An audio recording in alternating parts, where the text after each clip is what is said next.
All right. So, disclaimer, guys. This conversation is going to have details of drug abuse. There is going to be conversation of possible DV, narcissistic abuse, those kinds of things. So if you're not in the mental state to digest the harder conversations, I'd recommend maybe coming back or skipping this one. Welcome back to the Garden Guys. As always, it's me, Peaches, making sure everything's okay. They didn't give me the thumbs up, but I'm taking it as a spiritual thumbs up. So, once again, or for the first time, we don't know if the first one recorded yet. I am here with Meg. Hi. It's so great to be here. It's nice having you here. Are you feeling a little bit more comfortable? Yes. That's good. So, just in case, let's reintroduce who you are. Okay. My name is Meg, and some people call me a life coach, but I call myself a perspective shifter. I love that. So it came to me because I'll push you, like the difference between a therapist and a life coach, right? Is a therapist is more talk therapy and things like that. A coach is just like any other coach. They're going to push you a little farther. They're going to push you outside of your boundaries. And they're really cheering for you. They really want you to win. So some people call me that. I call myself a perspective shifter. I have developed a program that I can walk people through. Mm-hmm. Usually they are women because I come from a woman's perspective, and they just feel lost. They feel like they don't know who they are. They don't know what their next step is. And that could be from a divorce, a job loss, empty nest, an abusive relationship, which is where I started. The women that I started helping were in abusive relationships. And it's just kind of morphed from there to a lot of women go through a lot of things in their life, a lot of changes, especially women, I feel, go through all these different changes where they have to reinvent themselves. Because you spend a lot of time being a mom and identifying as a mom. Then your kids grow up and go away and you're like, what am I now? Or you throw yourself into a career. And after that ends for whatever reason, who am I now? You know? So that's what I try to help women find their power, which is that which makes to find their power. To me, what power means is that which makes you uniquely you. And I want everybody to be able to embrace it and live that unapologetically. Okay. Are you coaching now? Is that your current gig? Yeah. All right. It is. And working on a podcast, and I do TikTok and private coaching, and it's all a work in progress. Yeah. So I'm growing into it now. I think it will always be a work in progress. I think all life is a work in progress. If you're not growing, you might as well be planted. Right. Things don't thrive in the darkness. Nope. So what is the name of is it a coaching business? Course? I throw everything under Recover Your Power. Okay. Because each letter in power means something, and it depends on who I'm working with, which I pull from. So it's making peace with your past and your outlook and the words you use and words that run around in your head that aren't true, but you believe them your whole life. Yeah. E is the energy you put out, the energy you're around, and R is can be like responding versus reacting, or staying in reality, or eventually reclaiming your power. So that's all. A lot. It is a lot, and you can tell you have a lot of knowledge, and you've done a lot to get to this point, because you have a whole acronym going on. I have a whole acronym. I love that. Yes, and I'm glad you said it was an acronym, because I always wonder what that thing is called when one word means a lot of words. I think it's an acronym. It is. Okay, dope. It is an acronym. But yeah, and it's all drawn from my life. So what I did with my life was I went, how did I overcome these things, and how did I center again? Because I felt like when people would talk about love yourself or practice self-love, they drop the ball completely. And what is self-love? What does that mean? And it's really not a day at the spa. It's not, it can encompass all of that, but it is truly healing. Yeah. from not just what just happened, but things from a long time ago, Yeah. which a lot of people don't want to look at. So before I have another question, but before we get into that question, where can people find you if they want to work with you? On TikTok, it's Recover Your Power. YouTube, I'm just starting, so you won't find a lot on YouTube, but it's still Recover Your Power. I just kind of keep all of it under that name so people can find me. Okay. Do you have an Instagram or anything? Facebook page? Yes, I have Instagram. I have a Facebook group. All of it is under Recover Your Power. All right. So any platform, search Recover Your Power, and if you don't see it, it's not there yet. Yep. And that is also what my podcast will be called. And I had a website at one time, but I kind of shut it down because for a while I wasn't coaching, I wasn't doing anything. I kind of got overwhelmed and I backed off from everything. So I have to check to see if I still have my domain name, but I believe I do. And that'll be a whole thing where you can go on and schedule appointments, some emails if you have questions by email. And that's what I really want my podcast to be like, kind of, and it's inspired by you guys because I think reading an email keeps the person anonymous. Is probably, I could bet, I would place a pretty big bet that their story isn't the only one like theirs. So you never know who's listening, and it also keeps an anonymity for them. So it removes a pressure. It does. It does. But, I always say people should share their stories because you never know who's going to hear it. You never know who lived it. And you never know what I say to them could help them as well. Yeah. So I think that's I would really, really love to start getting email questions, email stories. Where do I go from here? This is my situation that I can answer on my podcast because I think that would be really helpful. And what's that email? It is recoveryourpower@gmail.com. At Gmail. I was going to say, is it at Gmail? It is. But some people use Yahoo, and I understand. I don't understand. Right? I don't understand the Yahoo anymore, but yes, at Gmail. And eventually it'll be something like inquiry at recoveryourpower.com. I just don't have that set up yet. So how exciting. I can't wait to see that. That's going to be dope. Excited, nervous. Yeah. Wondering who the hell would listen to me, but a lot of people. But I get that encouragement from a lot of people. I've had people email me and say, I left an abusive relationship because of what you said. Yeah. This journey started with me with 14 open bottles of pills in front of me that I was ready to take and end it. Okay. Well, I'm going to come back to that. I had something I wanted to say before we jump into that because that's intense. Very. And I have a similar situation where that was my wake up, like my come to, like, oh my God, this is my life and I'm choosing to do this. So you listed off a couple of things earlier, like getting your nails done and a spa day. That's self-care in my eyes. That's like the maintenance of you're taking time for yourself and decompressing and not worrying about anybody else. Self-love, like you've said, is coming to peace with your past and accepting things and whatnot. When you think about love, when we love somebody else, we are willing to look past all of their flaws and say, look, that's not who you are anymore. I see who you are now and I love you. Why do you think it is so hard for us to do that to ourselves? Because that's what self-love would be.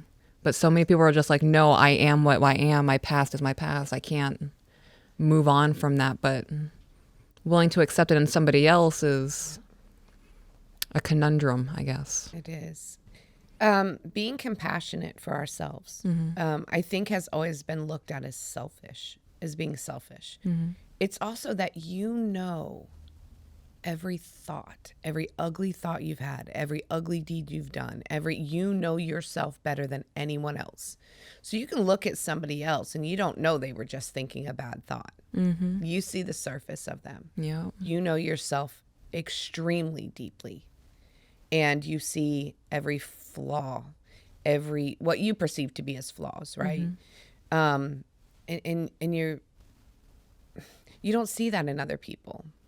So I think when we have such a perspective on ourselves that we see the ugly, we see the ugly thoughts we had, or the not so nice thoughts we had, or the bad things we may have done, and we know what we were thinking when we did them. It can be.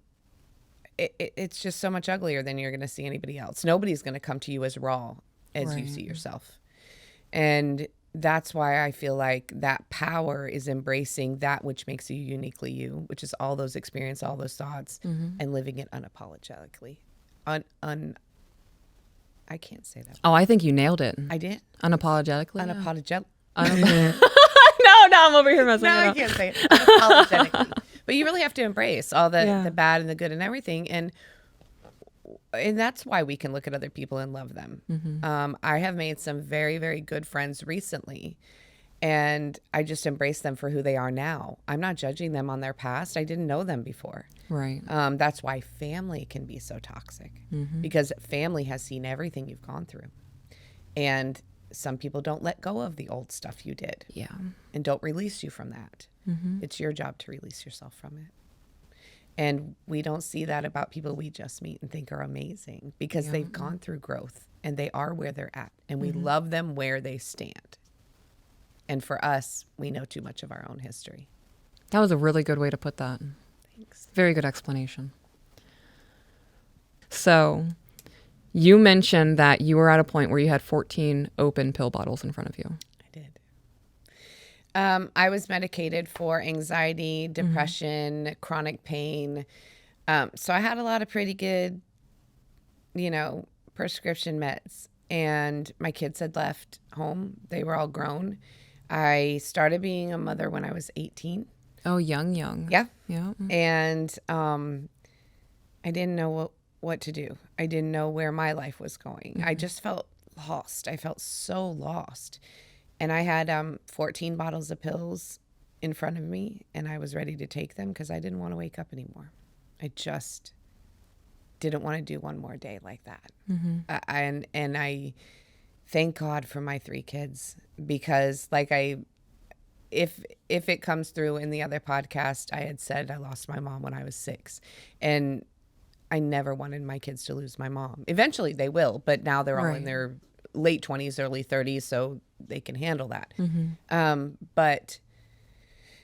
I just didn't, I didn't see the light. I felt like I was in the bottom of the well, and the bottom of the well fell out, and I could no longer see the light. It's just darkness. It is. Yeah. It is. And people would say all the time, just pick yourself up. Why are you so sad? I don't know why I'm so sad. Chronic or what is it called? Major depressive disorder isn't about being sad. It is literally chemicals in your brain that aren't firing off right. That's how I understand it anyways.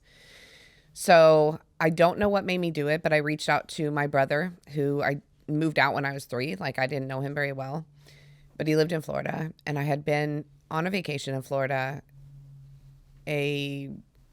maybe 6 months before that. Okay. My dad had died in September. This was December. So you're going into living in Ohio with the gray weather. I suffered from SAD. My kids were gone. It was just a mess. I went through a lot. So I called him and I said, I don't want to wake up anymore. And he said, get your ass down here. I got rid of everything I had. I talked to my kids. And I said, I can't function this way. I need to get better. So my brother said, get your butt down here. I got rid of everything I had, took a carry-on bag, and moved 1,000 miles away from home to a place I'd only been once on vacation. Yeah. And I created a life. How dope was that? So dope. Yeah. So dope. It was the first time I created a life that had nothing to do with anyone but me. Because I went from being a child to being a mother and a wife again. I always identified with someone else, Right. as me and someone else, me and my kids, me and my partners, right? This time it was just me. And I just got to know myself really well. So that's when I started actually going through those steps that a therapist had given me long before, and applying it to this situation. And then I went through an emotionally abusive relationship with a narcissist, and I hate that word because I think it's overused, but he seriously was. Moved from my home to his, 500 miles away, gave up my businesses, gave up my life, and then one day he said, oh, by the way, I found somebody else, you're gonna have to go. This was after he cheated 4 times, so this is not a surprise, right? Right. But I was so devastated and I felt so lost. And I just went through my steps again. And I'm like, these steps really work. How can I? It took me a while, to go through the steps that time. But I was like, I was looking through, and I feel like when they talk about self-help and they say, practice self-love, practice self-love. I was like, you've dropped the ball. What does that mean? So when I was developing these steps, I started writing them down. And I actually took him to a friend of mine who's a psychotherapist. And when I was driving one day, he's like, you got to package this all up in a kind of with a neat little bow. And I'm like, how do I do that? I kept writing. One day I was in the car and I came up with recover your power, which was make peace with your past and change your outlook and your words and your energy and your, respond instead of react. And I took it to him. I said, what do you think about this? He said, you just hit the mother load. He said, do you know how many people need this? And I'm like, I really couldn't wrap my brain around it at the time. And that was 3 years ago. And I have been stalling Yeah. 3 years. I ran into TikTok. Yeah. And I didn't mean to, but grew a decent following. And people really did need it, and they do need it. So now I'm about to hone it into a podcast and the coaching and all that. So. Well, when you think about it, like you said, you lost your mom when you were young. Yeah. Stepmom came in when you were a little bit older. Your stepmother was a motherly figure, but you didn't have that motherly connection. Right. Sure. So, like you were saying, your mom passed away when you were younger. Stepmom came in when you were a little bit older. From your perspective, you didn't have that motherly connection, so you kind of grew up without the mom figure being there. Even though you had somebody there who stepped in, there was that animosity and like, you're not my mom, right? So getting into your late teen years, becoming a mother, there's no blueprint. So a lot of people go through that. Yeah. I can understand how you've amassed the following that you have, not just because of your experiences with someone who was narcissistic and crawling out of that. It's such a dark tunnel to be in. It is. But you also have the experience of, kind of failing in motherhood. Everybody fails in motherhood. There are times that I look back on with my kids and I'm like, oh man, yeah, that was a learning experience. Not doing that one again. Right. They don't come with instruction manuals. No. And all three of my kids are different. So my oldest is a lot like me, very stubborn, and we would fight as hard as we would love. My second son is autistic. So I had a special needs child at 20 and was dealing with that. And then my daughter is, we divorced when she was 2. So she was raised, she's very, very close to her dad, which I think is normal for girls anyways. But I really didn't know how to mother a daughter. I feel like, she's 27 now. She'll be 27. And I don't know if I did it right. I always question whether I did it right. Yeah. And I think all of us do the best we can with what we know at the time. Right. The one thing I know is that my kids can talk to me, and that is a gift. That is, I couldn't do that. I was raised in an old school family, and you were seen and not heard. You did not. I still don't believe in being friends with your kids. I agree. But there was no communication between parents and kids besides being told what to do. Right. And I've said a lot of times there's a lot of things that now parents are not doing any service to their kids by doing it. But I think the one thing we did was open the door to communication. Yeah. And I am so glad for that. So, yeah. And I will say that I had 5 sisters, older sisters, who I think tried really hard to be that mother figure. Yeah. But then they had their kids. Right. So the unconditional love you get from a mother was something I never got. Yeah. Because the one that loved me like that was gone. And how do you give something that you've never experienced, right? Oh, you just do. You just do. I have told people the one and only case of love at first sight is your child. Yeah. It really is. I mean, you love them. You just, and it's indescribable. so it comes naturally. But as far as showing it, I maybe overdid it sometimes and underdid it other times. And I think as mothers, we're always going to second guess ourselves. Yeah. And we're never going to do it perfect. And our kids are going to see it in a whole different light. And that's why I could go off on a whole tangent about this, but very quickly, if your parents were the ones who caused you any trauma when you were young, really try and look back and ask them, or try to see where they were at. Were they parented a certain way? Did they know any different? Or did they choose? Right. And that's part of making peace with it too. So you said a little bit earlier on that the term narcissist, you cannot stand that word now. Why is that? It's overused. I truly think it's overused. Narcissistic personality disorder is in the DSM-5. It is a diagnosed personality disorder. Yes, it is. We all have a certain level of narcissism in us to make us self-preservate. Survival. Yes. Yeah. And that doesn't mean because something didn't work out or because somebody is a jerk that they are a narcissist. They may have narcissistic tendencies. They may be very selfish, but a true narcissist is one very rarely diagnosed because they won't go in for therapy. If they go in for therapy, they manipulate the therapist. It's really hard to diagnose a narcissist. Yeah. So I think when it started getting to be a catchphrase, it bothered me, because to be with a true one who really has no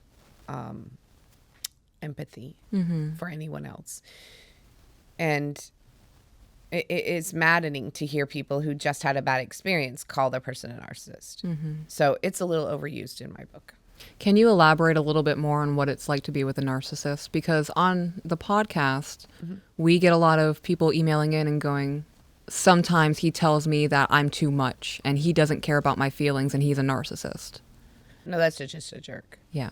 So the way I tell if somebody's been with a narcissist is by the victim of it. So a lot of times they have CPTSD. They are jumpy. They no longer have any trust in their own thoughts. It is a reaction unlike any other. So if somebody's very angry and it tells me they were just with a jerk, I know that's not going to make any sense to a lot of people, because you may feel really angry, but a lot of people who are with true narcissists won't voice it because they lost their voice a long time ago. And people who don't understand the cycle of these people, they don't come at you and say, hey, my name is, Tom, and I'm gonna be a narcissistic jerk. I'm gonna treat you like crap, and I'm gonna ruin your self-esteem, and I'm gonna take everything away from you that makes you you. They don't do that. They come in being the best of the best. You're everything they wanted. They are everything you ever wanted. They give no resistance to anything. That's a red flag. You have to have, when you're dating, little things you don't agree on. Right. Little, things boundaries and whatnot. Yeah. Because if they'll play up to whatever they think you want them to be. And they will be that person until they get you hooked. And it's a very, very slow process of breaking you down. So when you're in the process of narcissistic abuse, it's an addiction factor. So they start out like this, which is what they call love bombing, which also gets overused. All of these terms now get overused because I think when two people come into a relationship, they're going to come in with their best. They're going to come at with their best foot forward. Yeah, they're peacocking. Yeah. But you will see chinks in the armor. You'll have a little disagreement. They'll show things that you're like, oh my goodness, these people don't. They are literally usually knights in shining armor. They're going to save you. They're going to do everything. It's way up here. Okay. And then the first time the mask falls off, it's a crash. It's a bad fight. It's you've done something wrong. They're going to manipulate you. Gaslighting is another one that's overused, but it's like I envelope the whole thing in crazy making. They literally make you feel crazy because they'll say something in an argument or in something, and then they will literally turn around and say they never said it. And then you start second guessing. Did they say that? Say that? So you finally, you're not trusting yourself anymore. So then it hits this low. And then they drop what we call a breadcrumb, which the next day, they could be so awesome. And you're up here, but you're never quite up here where you started. Right. So this roller coaster starts to decline little by little by little. And you keep trying to get back to this peak. And that is where the addiction factor comes in. Because that dopamine release that you get up here, and then it dumps, and then you're seeking that high again. You get it a little bit, and then it dumps again. That is what a true trauma bond is they bond to you through you trying so hard to get back to that peak level of perfection. So. And they don't care. Right. That they hurt you. So what does that look like because they're trying to keep that hope going in you, like, yeah, we're going to get back up to that point because that's part of that cycle, you're hoping. Right? That's in your head. Oh, but that's in your head. They know how to trigger it, but they'll never let you get all the way perfect. Right. So I'm imagining, Larry, I'm making up a scenario in my mind where like that peak is the goal for the person who's the victim of the abuse, right? That's their goal. Yeah. Would the abuser, or could you say that the abuser is using that as leverage? So they're drawing them back in, like say the person's done, they're tired, they're like, look, I can't do this anymore. I feel like you're pulling me on a roller coaster. And the abuser could be like, yeah, but do you remember how it felt like in the beginning? Because I want that again. Like I miss that with you. Oh, yes. Oh, yes. It's huge. It's a huge way to draw you back in because they know exactly how they did it at the beginning. So they're just dangling that carrot. Absolutely.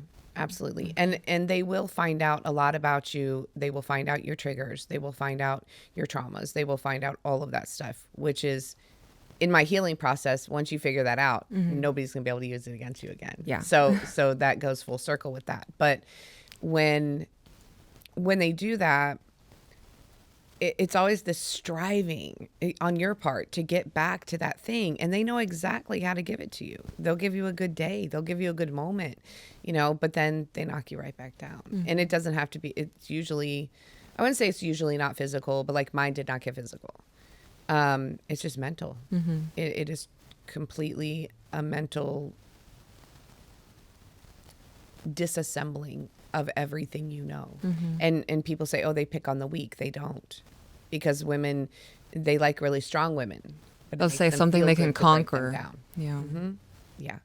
And how they really describe a true narcissist is they care about you as much as they care about that throne you're sitting in. When they want to sit in it, they need it. They'll use it. When they don't, it's just a chair sitting in a room somewhere. Yeah. And that's exactly how much they feel about you. That's crazy to think about. It's painful. It's painful because you have put all your love into that person. You have put everything into them. And to think they never loved you, not one day, because they're not capable of it.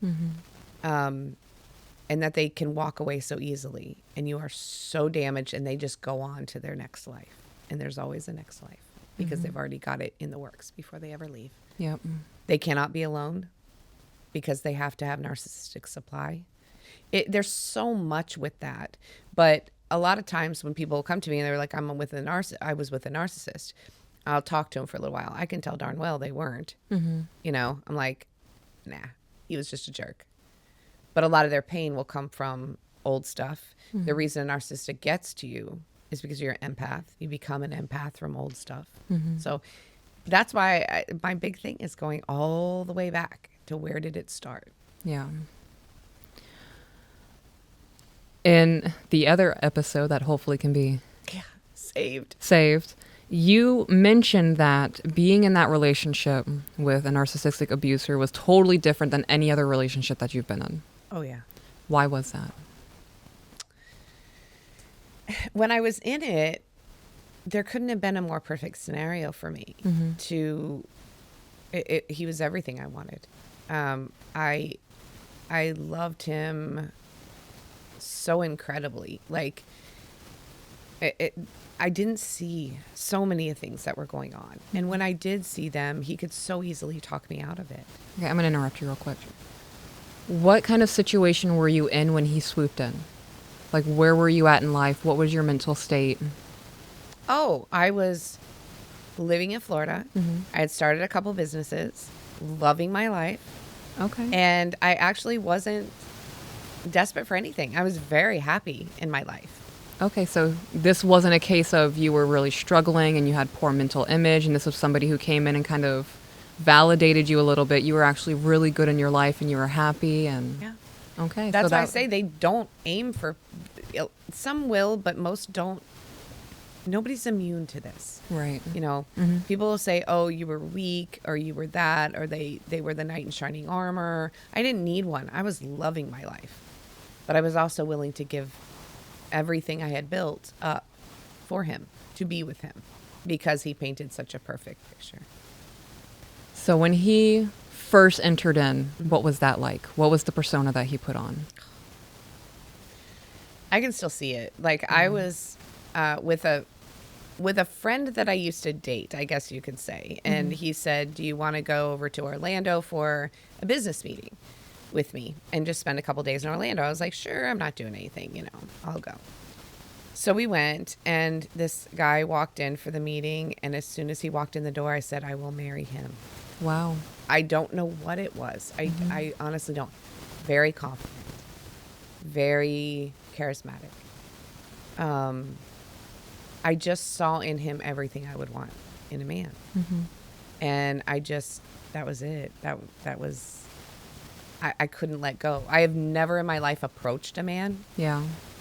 And after that meeting, I actually found him on maybe LinkedIn or somewhere Mm-hmm.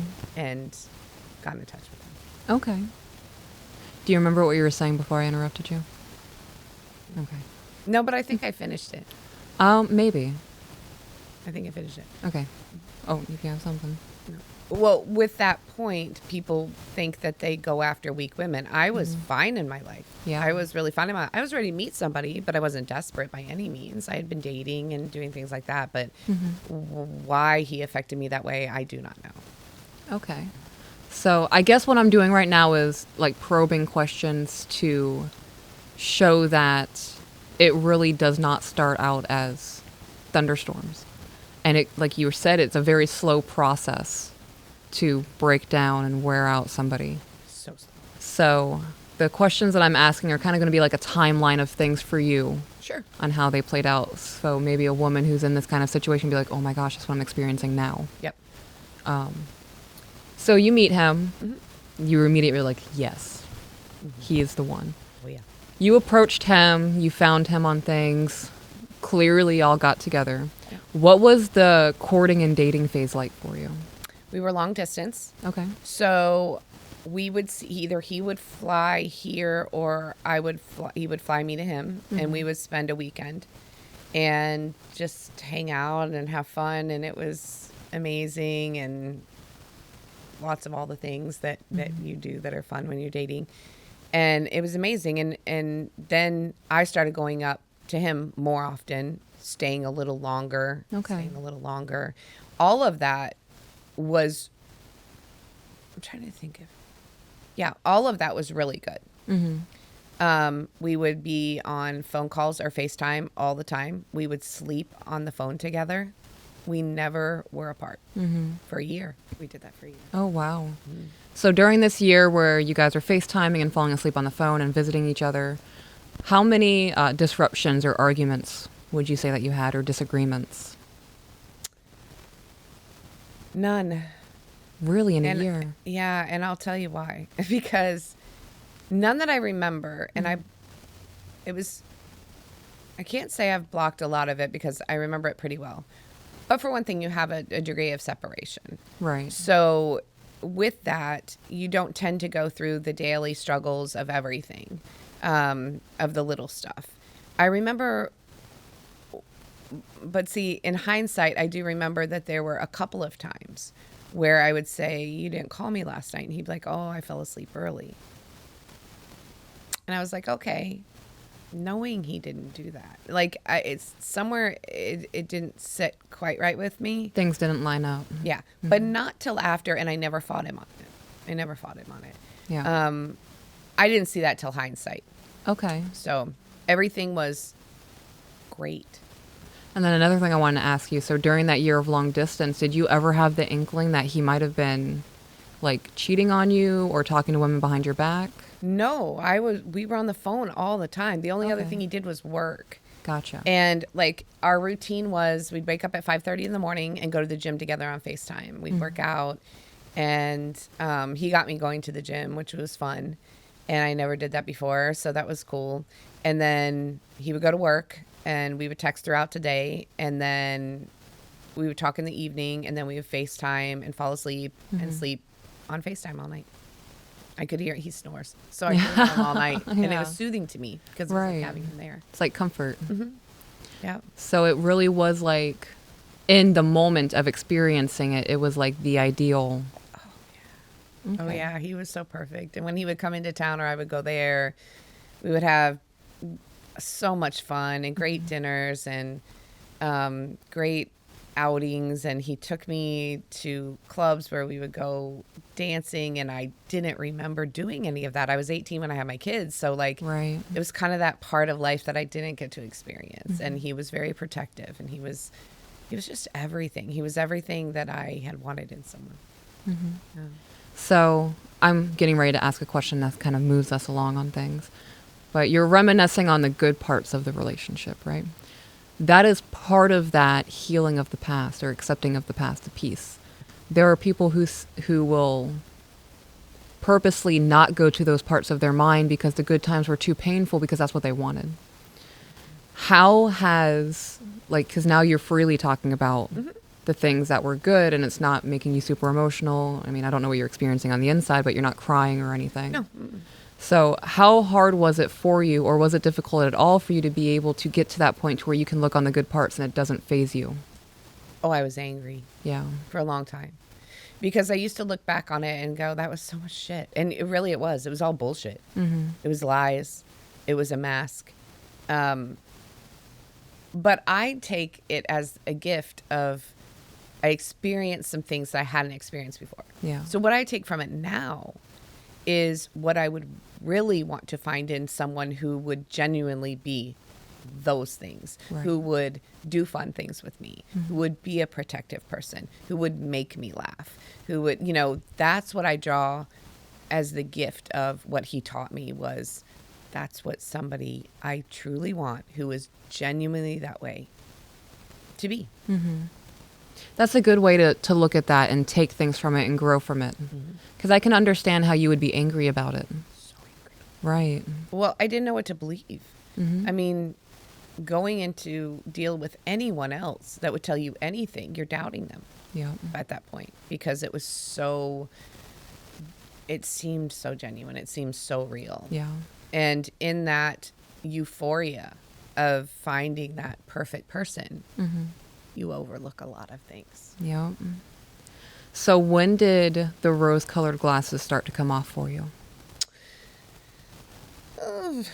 When we moved in together, it was all fine. But, when you get together on the weekends, you only know on the weekends. So, of course, I don't drink. I've never been drunk in my life, and I've never drank. So he liked to drink when we went out. And what I didn't know by not living with him is it was every single day Oh, okay. to the point of blacking out every night. Wow. But- I'm gonna interrupt. Were you around his friends at all when you were visiting on the weekends?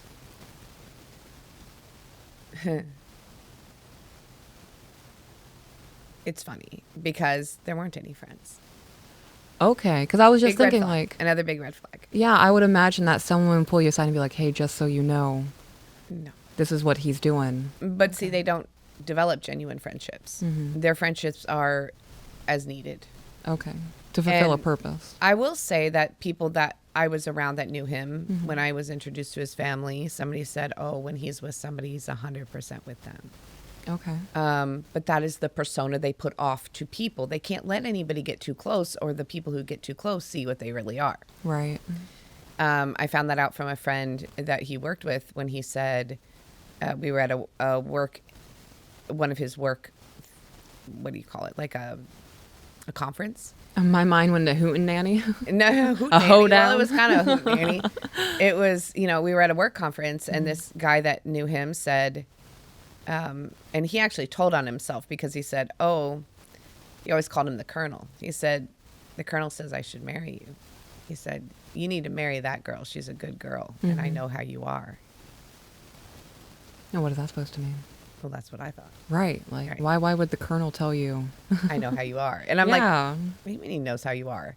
So little hints like that are dropped. But Okay. basically, anyone they're around thinks they're the most wonderful person because Gotcha. they don't get close enough for you to see the awful. The ones Okay. who did tell me that he wasn't as great were his children. Okay. And they would drop hints. And how did you receive that when they would drop the hints? Well, those are just kids Yeah. talking about their dad. That's just kids talking about their dad. Were they adults at this point, or were they still? They were, the youngest was 16 when we met. Oh, okay. and So they're I graduated from high school when we left. So yeah, older. they were up there in age. Older. Okay. Mhm. So that's wild to hear that out of everybody, his children, because I mean he has to live day to day with them, so they would see that mask slip, right? Okay. So this is so complex. Like I feel like I'm autistic. I don't know if you're aware of that or not. No, I didn't. But my mind, when I take things in and I process them, my mind works really weirdly. And in hearing this and dissecting how a person, like somebody who is diagnosed with narcissism, the way that they live their life, it's so, I feel like I'm putting my hands in this really thick ooze that stains, and it's sticky and it's unpleasant and it smells. Yeah. And like the whole situation is so convoluted, and people as humans are difficult to navigate because his children were like, hey, he's really not a good guy. But then there are kids who do that because their parents didn't buy them a PS5. Exactly. So it's And it so wasn't ever much. that blatant, Right. but there was enough of it. Mm-hmm. I remember one of his children saying, if he wasn't my father, I would never be a friend of his. See, that just by itself, like in the moment, you're like, oh, wow. That was very later. Okay. That was very later or after. Mm-hmm. And I'm like, what? And I remember one time going to visit, and I said, do you want time with your dad alone? Because I am definitely not, I never wanted to be that mother or that girlfriend that would take you away from your Right. time with Like your kids or with your encroached dad. or something. And she said, no, I need you as a buffer. Wow. Like, okay. The other one always wanted time with her dad alone. Yeah. She was the golden child. Oh, she was the favorite. Yeah. So it's very interesting. It's a lot. The dynamics are a lot. Mm-hmm. That's why when the word is overused, It muddies things. it does because somebody who is truly with someone who's like this, Mm-hmm. the damage is deep. Yeah. And I never liked when people said you'll never get over it. It will take you years. It will take you years. It will take you years. And I'm like, it doesn't have to. Yeah, it really It doesn't. doesn't have to. Which I bet was a whirlwind to take in. So, thank you guys for joining Meg and I today, and we will see you on the next one.